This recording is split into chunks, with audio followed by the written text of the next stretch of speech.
아유, 감사합니다. 감사합니다. 네, 여러분 반갑습니다. 굉장히 이른 아침입니다. 지난해 오니까 역시 날씨가 좀 춥네요.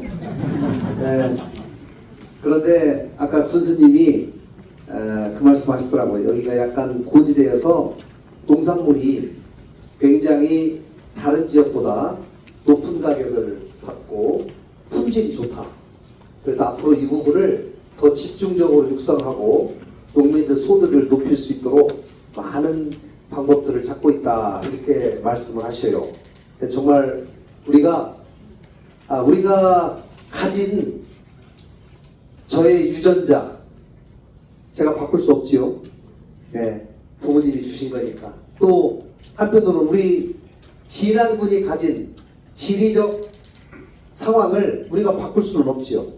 그러나 이것이 옛날에는 산이 많고 고원지대라는 것이 굉장히 어디 가려면 도로가 안 뚫리고 힘들어서 어려웠지만, 과거에는 큰 단점이었지만 이제는 장점이 될 수도 있다는 거예요. 이제는 사실 뭐 진안에서 전주고 어디고 가려면, 아까 우리 의장님이 그러시더만요. 부안까지 가는데 옛날에는 1시간 30분 걸렸는데 새만금 전주간 고속도로가 뚫려가지고 이제 여기서부터 1시간이면 간답니다. 부안까지도. 전주 새만금 고속도로 한번 여러분 꼭 한번 타보시면, 이것이 앞으로 전북의 새만금을 어떻게 발전시키고, 거기를 지금 우리가 푸드 허브항으로 만들고 있거든요. 푸드 허브항이 뭐냐? 식품과 관련된, 농산물과 관련된 것을 수출입항을 전문으로 하겠다는 것인데, 여러분들 통상 생각하면 새만금 지역에서 생산된 농산물을 그 항을 통해서 수출할 것이다. 일본이나 중국으로. 아주 고품질에. 중국에서요, 아주 부자들은 중국에서 나온 농산물을 잘 안 먹어요. 우리나라에서 비닐하우스에서 통제된 상황에서 재배된 거를 그 사람들이 먹어요. 그리고 지금 시대가 어떻게 됐냐? 음식이 그냥 푸드가 아니고 지금은 메디푸드입니다. 이건 뭐냐? 음식물을 토마토에다가 사람한테 가장 좋은 성분을 주입시켜가지고 그거를 토마토 성장할 때 같이 만들어요. 그리고 그걸 먹으면 자동으로 병을 예방하고 병을 치료하는 그런 성분을 거기다 넣어요. 지금 시대가 이렇게 와 있어요. 메디푸드의 본고장이 어디냐? 전북이에요. 멀리 있는 게 아닙니다. 우리 농수산대학교, 한국 여기 농촌진흥원, 농촌진흥청, 또 스마트팜 혁신밸리 이런 데서 그걸 연구하고 있어요. 계속 메디푸드. 전북대학교 같이 연구해서. 그렇기 때문에 여러분들 앞으로 우리 전북이, 특히 우리 진안이 가지고 있는 지리적 이점을 이제는 최대한 활용해서 이걸 우리의 장점으로 만들자. 그래서 여기서 나온 농산물이 대한민국 최고의 품질 나는 거로 만들어가지고 고가품으로 파는 거죠. 그리고 생산이 너무 많이 되면 우리나라에서 가격이 폭락될까봐 걱정되는데, 이제 그거를 하기 위해서 새만금으로 해외로 수출하니까 여기서 만들어가지고 중국으로 수출하면 돼요. 여기서 1시간이면 가니까 배까지, 한국까지. 그러니까 이런 좀 생각을 가지고 여러분들이 희망을 가졌으면 좋겠다는 말씀 드리고, 오늘은 제가 도지사로서 앞에 이렇게 썼어요. 제가 오늘 14개 시군을 제가 다 돌아다니는데 이름표를 새겨가지고 오늘 제가 여기 오니까 저를 줘요. 김광현 이름표처럼. 이거 보세요. 이름표를 만들어준 데는 진안밖에 없어요. 그래서 이 이름표가 너무 이뻐가지고 앞으로는 제가 이 이름표 계속 차고 다니려고 그래요. 제 전문가로 계속 차고 다니려고 그래요. 그 다음에 여기다 또 이렇게 여민유지라고 이렇게 또 써붙였어요. 마이크에다 이렇게 써붙인 데도 진안밖에 없어요. 이 센스가 좋습니다. 그래서 제가 이렇게 하면 군수님이 또 저한테 얼마나 부탁할까 좀 걱정도 되지만, 하여간 제가 진안에 왔으니까 우리 진안 국민들하고 진안을 어떻게 한번 발전시켜 볼까. 선출직은요, 저도 뭐 선출직입니다. 잠깐이죠. 주민들이 일을 잘하면 뽑아주고 일 못하면 그 다음에 아웃시키잖아요. 그리고 자기가 4년씩 임기니까 임기 안에 정말 최선을 다해서 일을 한번 해보는 거예요. 그리고 다시 한번 더 해라 하면 또 그 말에 순종해서 열심히 하는 거고, 군수님이나 도의원님이나 군의원님도 다 마찬가지입니다. 저도 똑같죠. 저도 민심이라는 게 지금은 굉장히 급격하게 변해요. 잘 나가다가도 제가 뭐 큰 실수를 하나 하거나 뭘 하거나 하면은 금방 돌려내가지고 아 저래는 안 되겠네 하면 그냥 끝나는 거예요. 늘 살얼음을 걸고 있는데, 제가 자나깨나 저는 그렇죠. 전북을 어떻게 하면 살려볼까, 전북을 어떻게 하면 발전시켜볼까, 이런 생각합니다. 그런데요, 전북의 발전은 어떨 때 오냐? 전북의 발전이 하늘에서 떨어지는 게 아닙니다. 이 자리에 계신 여러분들이 전북을 구성하고 있는 173만의 우리 도민들이 각자가 성공하면 전북은 성공하게 돼 있어요. 자동으로. 그럼 도지사가 해야 될 일이 뭐냐? 무슨 뜬구름 잡는 것처럼 전북의 발전을 제가 하겠습니다라는 게 아니라 173명 각자가 열심히 해서 그 분야에서 성공할 수 있도록 돕는 것이 제가 할 일입니다. 제가 책임이 있어요. 그리고 이 자리에 계신 여러분들이 각자가 하는 일이 잘 돼야 돼요. 이것의 연합체가 진안군이 되고 또 이렇게 연합체가 전북이 된 거예요. 그래서 제가 우리 전북이 발전을 하려면 도지사가 나름 계획을 가지고 하려고 하는 사업에다 돈도 투입하고 이렇게 쭉 해야 되는데, 우리 도의 예산은, 우리 진안군의 예산이 얼마인 줄 아세요? 진안군의 예산을 정확하게 맞추는 사람은 제가 기념품을 하나 드리겠습니다. 얼마 정도 들 것 같아요? 어이구! 우리 역시 우리 전 도의원님 정확하게 맞추시네요. 야, 5,700억이 진안군의 1년 예산이에요. 전북 1년 예산이 얼마인지 맞추는 사람은 제가 기념품 하나 또 드리겠어요. 손을 한번 들고 맞춰보세요. 얼마 정도일 것 같아요? 전북 10조. 아, 정확하시네. 조금 올랐어요. 올해는 11조예요. 11조. 맞추신 거예요. 자신은. 이 정도입니다. 그러면 이제 11조를 도지사가 어떻게 사용할 거냐. 11조 중에 7조는 그냥 중앙에서 돈 내려오면 자동으로 시군으로 내려가요. 시군에 뭐 복지비, 다 집행들이라고 내려가고 나머지 가지고 이제 저희가 여러 가지 사업을 해요.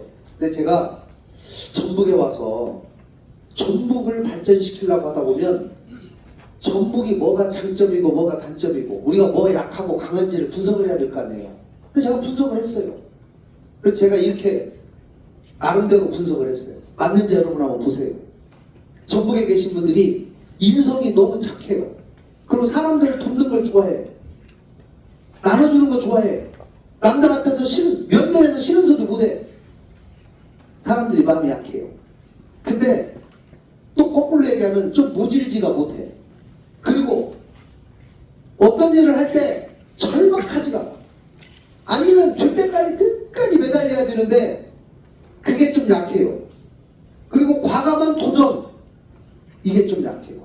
도전한다는 얘기는 지금 있는 것을 떠난다는 얘기예요.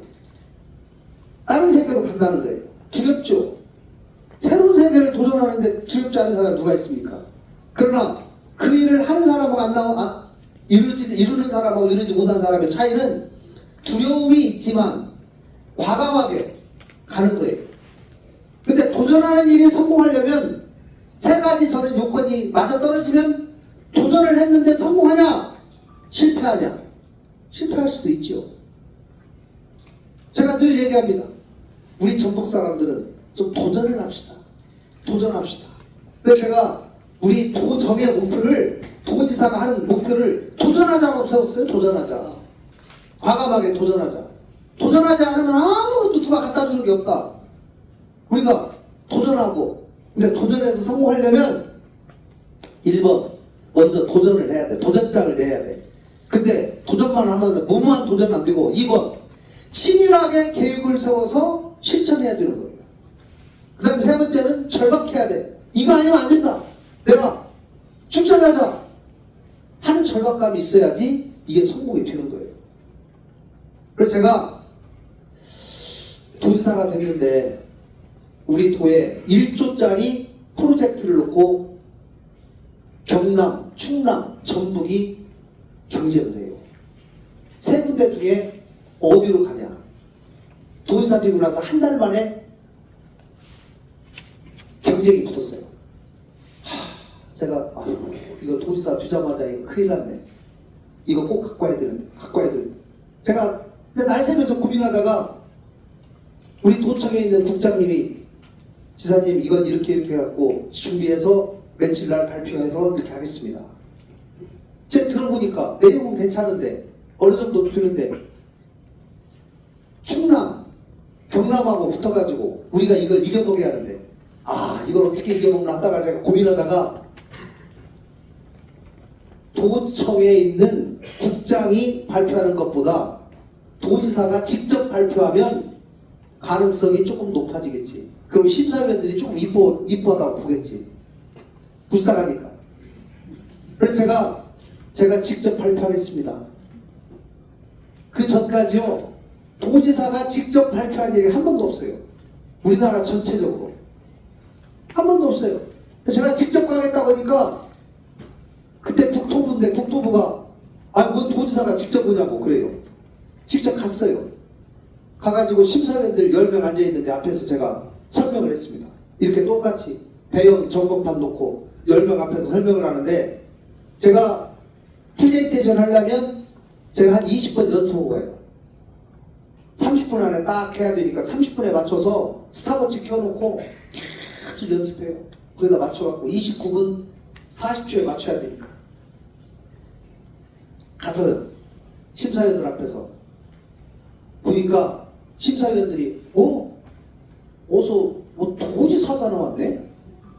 어서 텔레비전 보던 놈이 나와가지고 허리 굽실굽실하네? 그러면서 제가 또 발표를 하면서 중요한 거는 불쌍한 얼굴을 해야 돼요. 심사위원님 진짜 이거 안 해주면 안 됩니다. 정말 어디 불쌍하면 도지사가 나왔겠습니까? 이거 꼭 좀 해주시오. 도지사가 나와서 직접 사정하고 호소하고 하니까 되더라고. 윤석열 정부 때인데 충남도지사가 국힘이고 경남도지사가 국힘이에요.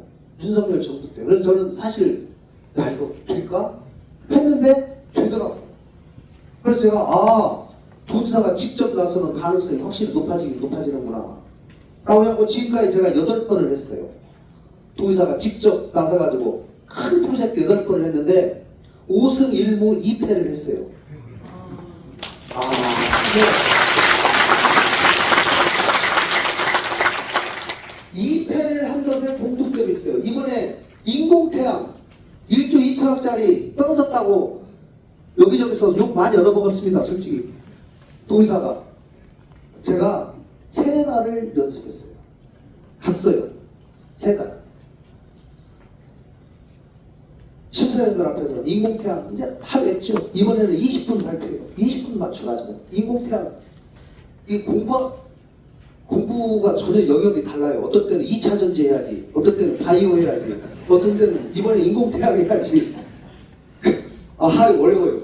근데 했는데 딱 갔더니 심사위원들하고 발표자하고 여기다가 큰 막을 쳐갖고 얼굴을 못 보게 해놨어요. 제가 가니까 맥이 탁 풀리더라고. 감이 안 좋아. 얼굴을 못 보게 해놨어요. 그럼 왜 그러냐 그랬더니 얼굴 보면 마음 약해질까봐 이걸 쳤다는 거야. 상대방이 로비한 거예요. 상대방. 전남에서 로비했어. 전남에서. 이번에 전남, 우리, 경북 3개가 붙었거든요. 그랬더니 이제 소문나가지고 김관영 도지사가 가서 발표하면 심사위원들 마음 약해진다. 이게 소문나가지고 이번에는 막을 쳐놔버리고 그 앞전에는 바이오 특화단지를 하는 데는 또 어떤 일이 벌어졌냐. 제가 발표를 3달을 준비했는데 일주일 전에 공문이 왔어요. 이번 바이오 특화단지 발표는 도청 국장 또는 과장으로 하랍니다. 공문이 내려왔어요. 근데 우리 국장이 난리가 났어요. 지사님 이거 어떻게 합니까 이거. 이렇게 공문이 와갖고 지사님 못 가게 생겼습니다. 근데 제가 3달간 하려고 준비 다 했는데 이거 놓으면 안 되잖아요. 그래서 제가 그냥 가자고 그랬어요. 그냥 가자. 내가 할게. 그냥 갈게. 지들이 뭐 나를 쫓아낼 거야. 뭐 할 거야. 그래서 제가 심사위원들 앞에서 처음에 인사했어요. 네, 전북도지사 김관영입니다. 오늘 심사위원들 뭐 어떻게 얘기했대. 네, 지사님 인사 마치셨으면 나가시고 발표하실 때 나오세요. 그래요 저한테. 그래서 제가 아유 심사위원 여러분 죄송합니다. 이번에 전북은 바이오를 준비하는데 아직까지 바이오국을 만들지 않아가지고 바이오국이 없습니다. 그래서 오늘 도지사가 바이오국장 겸임으로 왔습니다. 그래도 오늘은 바이오국장 자격으로 발표하겠습니다. 좀 이해 좀 해주십시오. 했어요.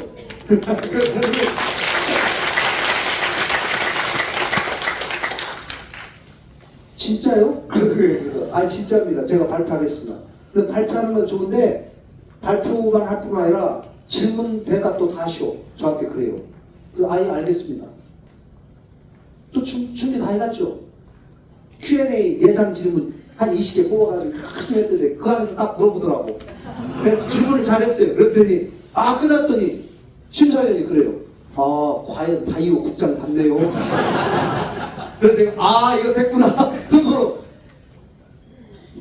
나중에 발표가 났는데 우리 거는 결정을 안 하고 2년 뒤에 결정하겠다고 연기해놓았고 그래서 1무 2패가 다 심사위원들 얼굴을 못 봤어요. 그 앞전에 하는 거는 갔더니 코로나 때라 코로나가 잘 잠잠하다가 갑자기 코로나가 성행을 해가지고 갔더니 심사위원들이 우리가 코로나에 전염되면 안 된다 하고 다른 방에 가 있어요. 그리고 저한테는 컴퓨터 앞에서 마스크 쓰고 하래. 마스크 쓰고 컴퓨터 앞에서 사진 그 앞에 줌해서 이렇게 하다 왔어요. 심사위원들 얼굴도 못 보고. 그러니까 또 떨어지더라고. 근데 이번에도 막을 쳐놓으니까 얼굴을 못 보니까 안 돼. 그래서 제가 이제 교훈을 얻었어요. 절대로 미리 도지사가 간다는 얘기를 하지 말자. 그리고 그날 갑자기 국장이 간다고 하다가 국장이 아파서 어쩔 수 없이 도지사가 간다. 그날 아침에 도지사가 갑자기 가는 걸로 이렇게 하려고 그래요. 앞으로. 어쩔 수 없어요. 제가 도전하자. 도전을 도지사 혼자만 해가지고 됩니까? 안 되죠. 도청 공무원이 같이 해야지 뭐. 또 우리 도민들이 같이 힘을 모아줘야지만이 되는 거예요. 그래서 올해는 도전도 도전인데 모든 도전은 앞에 가로 열고 모든 도전은 앞에 가로 열고 모든 도전은 여민 유지. 이건 뭐냐? 우리 도민과 함께 라는 얘기예요. 그래서 우리 도민과 함께. 그래서 제가 도전 형성의 처음과 끝은 도민과 함께 하겠다는 말씀이에요. 우리 도가 아까 11조 11억 원 인구는 173만. 참 우리 많이 마음이 아픕니다. 아까 올림픽 우리 퍼포먼스 했는데 올림픽이 지금 어떻게 진행되고 있는가를 여러분에게 조금 설명드리겠습니다. 여러분 서울하고 경쟁을 해서 한번 이겨봐야 되겠다 이런 생각을 쉽게 하기가 어렵습니다. 근데 제가 왜 그 생각을 하게 됐냐면 원래 서울시장한테 제가 서울이 올림픽을 5년째 준비하고 있어요. 그래서 지금 가장 유력해요. 원래. 그래서 제가 그 얘기를 듣고 알았어요. 분석을 해보니까 실제로 서울이 유리해요. 그래서 제가 서울시장을 만나서 서울 혼자 하지 말고 서울 전주 공동올림픽을 좀 하자. 33개 종목 중에 33개 종목 중에 27개 정도는 서울서 하고 우리 전북은 6개만 할게. 그리고 여기서 페니시가 하고 마라톤만 하자. 그리고 서울 전주라는 이름을 좀 쓰자. 그러면 내가 너 올림픽 하는데 도와줄게. 왜냐하면 오세훈 시장이 국힘당이니까 지금 국회는 민주당이 다 잡고 있잖아요. 민주당에서 오세훈 잘 되는 꼴을 그렇게 좋아하지 않죠. 솔직히. 그래서 제가 오세훈 시장한테 그랬어요. 국회에 도움을 얻어야 되는데 쉽지 않으니까 서울 전주라는 이름을 쓰면 내가 민주당 힘을 몰아줄게. 힘을 보태줄 테니까 네가 양보를 해라. 서울 전주. 그리고 서울이 언제적 서울이냐? 이성계 태조대왕이 서울에 도읍지를 정했는데 이성계의 고향이 어디냐? 전주야. 전주 이씨. 스토리가 나온다. 서울과 전주가 손을 잡으면 또 전주가 K컬처의 뿌리야. 지금 K컬처가 전 세계적으로 유행인데 K컬처, K푸드, 옷, 음식, 집, 한옥, 한식, 판소리 전부 전주가 우리나라 오리지널이다. 그러니 여기하고 힘을 합치면 서울이 나중에 본선에 가서도 충분히 경쟁력이 있을 것이다. 말이 좀 되죠? 이렇게 설득을 했는데 3번 까였어요. 3번 찾아갔는데 다 거절을 했어요. 그래서 제가 마지막에 거절하고 나오는 날, 아 이거 방법이었구나. 다이다이 붙어야지. 근데 전부 혼자 해갖고 어떻게 이깁니까 서울을. 그래서 제가 혼자 이길 수 없으면 연대를 해라 는 속담이 있잖아요. 그래서 제가 올림픽은 가능하면 경기장을 앉으면 앉을수록 좋잖아요. 있는 경기장을 사용하면. 그래서 제가 전주에다가 콧바스를 대고 2시간 안에 갈 수 있는 대한민국의 모든 경기장을 다 분석해봤어요. 그랬더니 대구에 세계 육상 경기를 했던 경기장이 다 있고, 광주에 세계 수영선수권 대회를 경기장이 다 있고, 저기 충청권에는 세계 유니버시아드 경기를 27년에 앞두고 지금 경기장을 많이 짓고 있어요. 근데 이 경기장을 그대로 다 활용하면 좋겠다. 모자라는 건 우리 전북에서 있는 경기장 활용하고 새로 짓고, 이렇게 지방도시 연대 올림픽을 만들었더니 야 이거 서울하고 딱 각이 생기는 거예요. 그리고 이거를 누가 최종적으로 투표해서 결정하냐? 대한체육회에 있는 올림픽 공식 종목 38개 단체장이 2표씩 있어요. 회장 한 표, 부회장 한 표. 그래서 38명이 결정을 하니까 이건 해볼 만하다. 38명을 가서 설득시키는 일. 그래서 제가 38명 장부를 만들었어요. 한 명씩 38장의 A4지 38장으로 장부를 만들어 한 장에다가 반절 딱 접어가지고 반절에다가는 대한수영연맹 회장 그러면 얼굴 사진 넣고 초등학교 어디 나오고 중학교 어디 나오고 고등학교 어디 나오고 직장은 어디 다니고 그 사람 어디 가서 무슨 상 받고 뭐 했는지 신문 전부 검색해가 거기다가 한 반 페이지당 그거 기록하고 나머지 반 페이지는 빈칸으로 남겨놨어요. 왜? 빈칸에다 그 사람 며칠날 누가 가서 만나고 누가 가서 전화하고 뭐 언제 그거 다 적으려고 적었어요. 하나씩 하나씩. 38명을 한 명당 가장 적게는 5명을 동원하고 가장 많게는 15명까지 동원했어요. 그래가지고 설득을 시켰어요. 우리 지방도시 연대올림픽 서울만 하는 게 아니라 우리 지방도 한번 해볼 수 있는 기회를 줘라. 지방도 할 수 있다는 자신감을 가질 수 있도록 해줘라. 이렇게 해가지고 했는데 똑같이 이렇게 그날 장소가 이거하고 비슷해요. 이렇게 앉아갖고 38명의 2배니까 76명이 그날 나와야 되는데 사정상 61명이 나왔어요. 61명이 그날 나왔는데 오세훈 시장이 1시간 프리젠테이션 했어요. 저도 했어요. 그러고 나서 투표를 딱 했어요. 그랬더니 49대 11 깜짝 놀랐어요. 우리가 이겼어요. 그래서 우리가 국내 후보 도시로 결정이 됐습니다.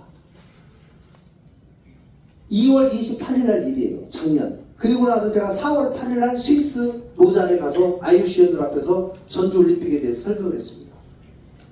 우리가 이런 계획을 갖고 있습니다. 라고 했더니 그분들이 33개 종목 중에 4개 종목만 경기장을 새로 짓고 나머지는 있는 거 다 주위 여러 도시들이 연대해서 사용하겠습니다. 경기장 신설을 가장 최소화해서 가장 경제적인 올림픽을 하겠습니다. 그리고 K컬처를 앞세워서 문화올림픽을 하겠습니다. 이렇게 얘기했더니 굿. 근데 4개 경기장 짓는 거 이것도 안 질 수 없습니까? 저한테 그래요. 아니 우리가 경기장이 없으니까 짓죠. 그랬더니 그분이 아니 서울이 88년 올림픽 했잖아요. 올림픽 했으면 그 4개 경기장 다 있을 거 아니요. 서울 찾아보시오. 그래. 아, 서울 것까지는 쓴다고 못했죠. 서울하고 경쟁하니까. 그런데 갔다 와서 찾아봤더니 서울에 다 있어요. 4개. 그래서 제가 오세훈 시장 할 때 전화했어요. 시장님, IOC 갔더니 우리가 4개 경기장 신설을 서울에 다 찾아보기가 있더니 그리 경기장 4개 보내면 어떻게 어때요? 그랬더니 지사님 뭐 화는 나지만 땡큐입니다 그러더라고요. 그래서 제가 야, 우리가 이긴 다음에 경기장 나눠주는 그 재미가 참 쏠쏠하더만요. 어때 서울? 그래서 그 뒤로 IOC하고 회의하다 보니까 우리가 부족한 것이 호텔이 너무 없어요. 3성급 이상 호텔 8만 객실이 필요해요. 8만 객실이 필요한데 이게 우리가 정말 많이 부족해요. 그래서 지금은 전체 선수단 중에 35%를 서울로 보냈어요. 그리고 서울에 있는 호텔 사용하자. 그리고 며칠 전에 서울에 있는 호텔 업계들하고 같이 협약식을 했어요. 서울에 있는 호텔도 우리가 이번 올림픽 유치하면 다 쓰겠다라고 해가지고 이렇게 지금 됐습니다. 그럼 언제 결정나냐? 2028년쯤 결정나요. 그럼 몇 개 나라가 경쟁하냐? 14개 나라가 경쟁하고 있어요. 여러분 오륜기가 5개 대륙을 상징하잖아요. 그래서 돌아가면서 되게 하거든요. 24년에 파리에서 했죠. 유럽. 그다음 28년은 미국 LA에서 해요. 32년은 호주 브리즈번에서 해요. 36년 우리가 준비하고 있거든요. 36년에 지금 아프리카하고 아시아가 가능성이 높아요. 그래서 아프리카에서 이집트하고 남하고, 아시아에서는 인도, 인도네시아, 사우디아라비아, 카타르, 터키, 대한민국 6개국이 준비하고 있어요. 아시아, 아프리카에서 8개국 이렇게 준비하고 있는데, 다행인 거는 전 세계 많은 사람들이 한국에 가보고 싶어요. K컬처가 요즘 너무 인기가 좋아가지고, 제가 4월 8일 스위스 가가지고 그분들한테 그랬어요. 그분들이 사실은 지금 인도에다가 주려고 좀 마음을 많이 먹고 있어요. 왜냐면 인도가 15억이야. 그리고 올림픽에서 가장 중요한 것이 TV 중계권료인데 15억 명을 먹고 들어가니까 TV 중계를 꼴을 가진 사람이 여기다가 굉장히 돈이 많이 되게 생겼거든. 15억 명이 텔레비를 열심히 볼 것 같으니까. 그래서 제가 뭐라고 본지 아세요? 네, 지금은 인구도 중요하지만 지금은 SNS 시대다. IT 시대다. 지금은 플랫폼을 얼마나 많은 사람이 유튜브와 플랫폼을 소비하냐가 중요하다. 인도가 15억 명이 있지만 우리는 K컬처를 소비하는 소비자가 60억 명입니다. 그래서 여러분이 IOC가 우리 K컬처 플랫폼을 이용하면 전 세계에 있는 60억 명한테 소비할 수 있도록 당신들이 우리 플랫폼을 활용할 수 있습니다. 관심 좀 가져주시오. 이렇게 했더니 그 사람들 눈이 번쩍번쩍해요. 저희가 꼭 유치해야 돼요. 여기에 좀 연세 좀 드신 어르신들을 오셨는데 제가 새해 덕담 꼭 한 말씀 드릴 말씀은, 제가 2036년 올림픽은 반드시 전주에서 경기가 열리도록 할 테니까 그때까지 건강관리를 잘 하셔가지고 10년밖에 안 남았어요. 10년. 그러니까 10년 남았으니까 건강관리 잘 하셔가지고 가서 경기도 보시고, 또 건강관리, 건강이 더 좋으신 분은 열심히 하셔가지고 성화봉송주자로 한번 도전을 한번 해보시면 제가 적극 추천해드리겠습니다. 성화봉송주자. 여러분 피지컬 A라는 얘기 요새 들었죠? 텔레비만 틀면 나와요. 피지컬 A가 뭐냐면 로봇에다가 AI를 장착한 거예요. 그래서 이제 앞으로 자동차 만드는 거 뭐 이런데 전부 특히 자동차 만드는 현장은 로봇, 그동안은 단순 작업하는 로봇이에요. 그냥 슉슉 뭐 이렇게 가가지고 용접하고 뭐 부품 넣고 이런데 이제 이런 것만 단순 작업하는 게 아니고 지금 피지컬 AI는 보고 인식하고 행동을 해요. 그래서 이 피지컬 AI에 그런 로봇을 제조 현장에 투입을 하려면 이 로봇이 제대로 작동되는지 인체에 해는 없는지 이거를 테스트하고 인증을 해줘야 될 거 아니에요? 이게 지금 우리나라에 어디에서 이걸 하냐? 우리나라에 없어요. 그래서 우리나라에 최초로 이거를 전국에서 만들기로 한 거예요. 피지컬 AI 실증센터, 인증센터를. 이것이 저는 우리 전북이 그동안 다른 동네 잘하는 거 따라가는 거 바빴지만 이거야말로 대한민국 최초 1번으로 한 거예요. 아무도 안 가본 길을 우리가 가는 거예요. 5년 동안 1조를 들여서 실증센터를 만들도록 이미 확정됐어요. 지금 올해부터 짓고 있어요. 전북 완주에다. 근데 이것이 어떤 파급 효과가 있냐? 대한민국에서 로봇 만들어서 테스트를 하는 사람은 전부 데리고 갖고 와야 돼요. 이제 전북으로 와서 3박 4일 4박 5일에서 테스트해야 돼요. 그 다음에 이걸 활용한 많은 실증센터가 농기계, 그 다음에 건설기계 이런 것들이 더 늘어나니까 특히 이거를 AI를 장착한 로봇을 전문적으로 생산할 수 있는 로봇 공장을 우리가 유치해야 돼요. 현대자동차가 옛날에 자동차만 만들었는데 정의선 회장이 선언을 했어요. 앞으로는 우리는 이 로봇을 만드는 회사가 되겠습니다. 얼마 전에 선언했어요. 그래서 지금 현대자동차 우리 다행히 완주에 동동에 공장이 있잖아요. 그래서 지금 제가 현대자동차 부회장을 얼마 전에 정동영 장관이랑 둘이 같이 가서 만났어요. 사정했어요. 야, 여기에 공장이 있으니까 그 로봇 만드는 공장을 우리한테 좀 갖더라. 사정했는데 뭐 한 번 해갖고 되겠어요? 몇 번 도망가야죠. 계속 사정해가지고 그 로봇 공장을 바꾸면 그게 얼마 정도 투자하냐? 제가 알기로는 한 5조 정도 투자하는 공장을 만든다고 그래요. 그럼 그걸 가지고 오면 참 좋겠는데 여러분들 응원 좀 많이 해주십시오. 나머지는 제가 넘어가겠습니다. 우리 진화라고 하는 일을 제가 좀 설명을 드릴게요.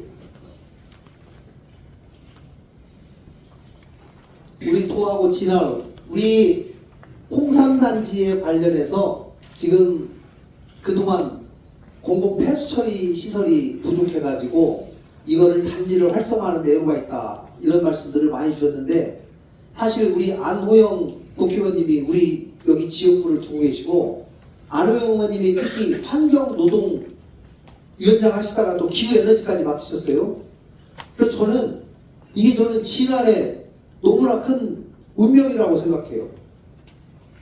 특히 우리가 양수발전소 엊그저께 유치 결의되기까지 했는데 양수발전소는 이게 에너지 관련한 장관이 정하는 건데요. 옛날에 에너지를 산업부가 담당했는데 기후에너지부로 옮겼어요. 그래서 이거 담당하는 상임위원장이 안호영 의원님이기 때문에 안호영 의원님이 저는 양수발전소 하는데 저는 분명히 크게 도움을 주실 거라고 저는 생각합니다. 그리고 공공폐수처리 시설 이런 것도 전부 환경부에서 해요. 환경부에서 우선순위 정하고 하니까 우리 환경부에서 아무래도 위원장님 눈치 보죠. 그래서 제가 우리 전북에 있는 공공폐수처리 시설은 이번에 안호영 위원장님이 계실 때 좀 확 밀어넣어갖고 좀 많이 좀 통과시키자 이렇게 작전을 세워가지고 우리가 지금 많이 도움을 사실 받고 있어요. 그래서 이 부분을 우리 홍삼 한방단지도 그렇고 그 다음에 진안 연장리에 있는 농공단지에도 폐수처리사는 이게 돈이 굉장히 많이 들어갑니다. 보통 140억, 150억씩 들어가기 때문에 진안군에서 하기에는 참 쉽지 않거든요. 그래서 농공단지에도 폐수처리를 넣어가지고 이렇게 지금 현재 하고 있어요.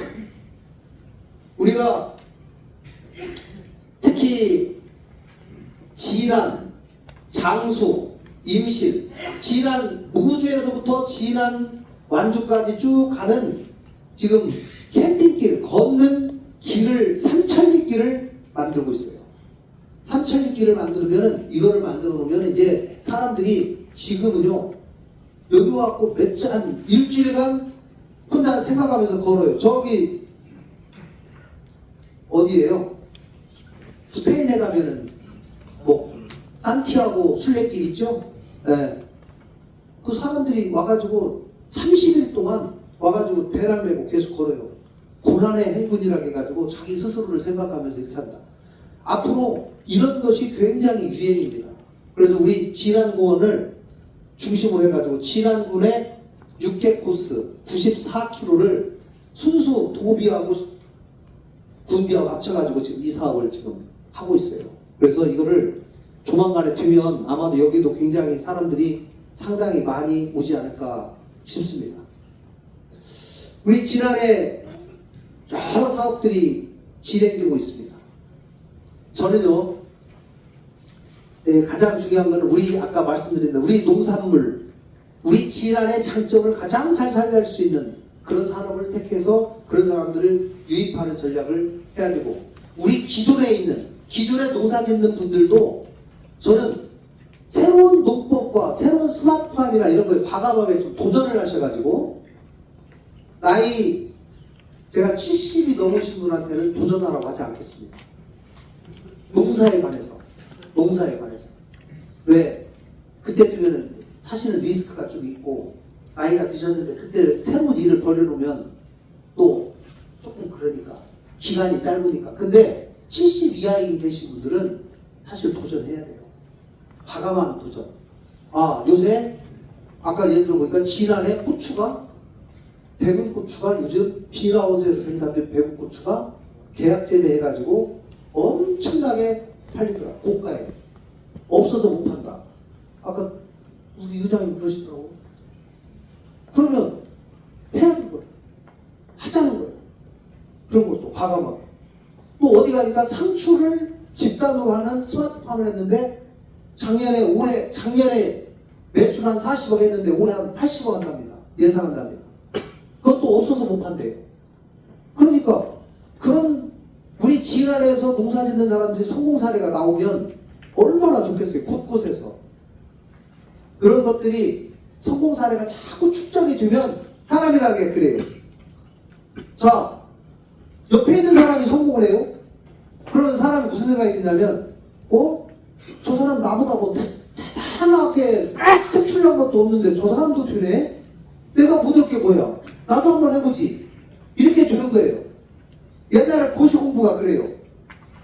고시공부를 10명이서 하는데 같이 평소에 매달 모의고사를 보거든요. 모의고사 보는데 나보다 성적 나쁜 사람이 또 합격해요. 어떤 때는 그럴 수도 있죠. 운이 나빠 어떤 것도 안 되고. 그러면 사람이 무슨 생각, 저 친구도 되는데 내가 안 될 이가 없어. 내가 더 열심히 하면 무조건 되겠구나.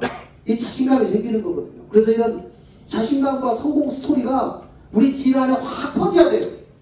그리고 그것이 우리 전북에 퍼져야 돼요.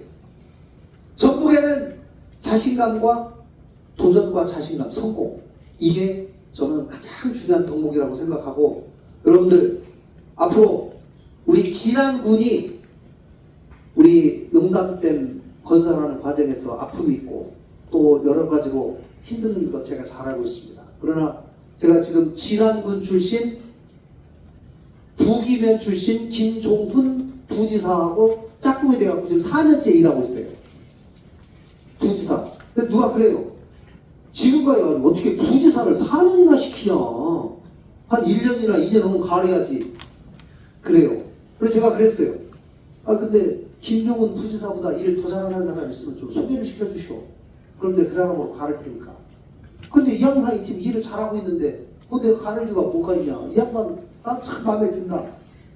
농림부 차관도 하고 농협원에서는 대한민국 최고 전문가고 인맥도 좋고 일도 잘하고 성실하고 술도 잘 먹고 거의 뭐 아침마다 술 냄새가 나요. 그래서 제가 소통의 달인이구나. 좋게 표현하면 소통의 달인이구나. 저녁 때마다 소통을 하는구나. 이렇게 생각하죠. 네, 여러분들 아마 그분이 지난 농업에 많이 이것저것 제가 저한테 많이 혼나요. 뭐 하면 진안은 해줘야 할 거 아니에요. 맨날 저한테 그래요. 그래서 다른 동네한테 요거도 먹고 그래도 진안은 좀 해줍시다. 사람이라는 게 그런 거예요. 우리 한종관 이사장님 여기 와 계신데 우리 전북 신용보증재단 이사장을 하고 계신데 일을 잘해갖고 이번에 제가 연임시켰어요. 또 그런데 이분이 사실 여기 오기에는 약하죠. 여기 너무 작은 동네죠. 서울시의 신용보증재단 이사장을 했으니까 우리 10배 되는데, 근데 오셔가지고 여기를 지금 3년 만에 전북 신용보증재단을 2배로 켜놨어요. 어마어마하게 켰어요. 박수 한번 주세요. 이 양반이 지난주에 가볼까요? 제가 지난 인재들 덕분에 도지사를 잘 하고 있습니다. 그래서 앞으로 우리 진안을 위해서 저도 더 많이 노력하고 잘 사는 진안 만들도록, 또 우리 전용태 도의원님은 도청에 와서 저랑 같이 근무하는데 저를 참 많이 볶아먹어요. 진안에 이거 해줘라 이거 해줘라 이거 해줘라. 그래서 그래요. 제가 좀 괴롭기는 한데 그래도 진안을 위해서 이렇게 끝까지 절박하게 얘기하고 하니까 어떻게 해요? 안 해줄 수 없잖아요. 그렇게 되는 거예요. 군수님도 수시로 막 전화하고 면담 좀 잡아달라고. 바쁘니까 전화를 하세요. 아닙니다. 제가 찾아가야 됩니다. 또 도청 오셔가지고 또 얘기하고.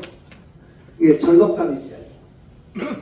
우리가 그런 절박감을 가지고 꼭 진안도 일으키고 2036 올림픽도 꼭 유치하고 대한민국 피지컬 AI 메카로 만들어서 전북을 새롭게 한번 변화시켰으면 좋겠습니다. 감사합니다.